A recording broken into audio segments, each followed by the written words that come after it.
Based off of what's in my pockets at the end of the day of teaching, comment down below and try to guess what grade I teach. Starting off number 1 strong with a pair of handcuffs, the letter O, a bracelet, a paper heart,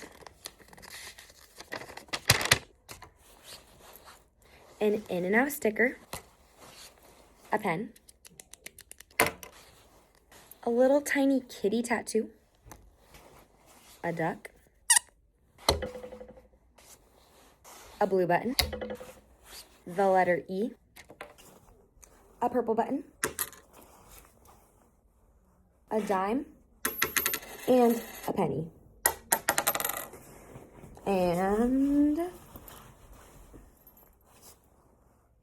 a piece of popcorn. And lastly, a rock. So, what grade do you think I teach?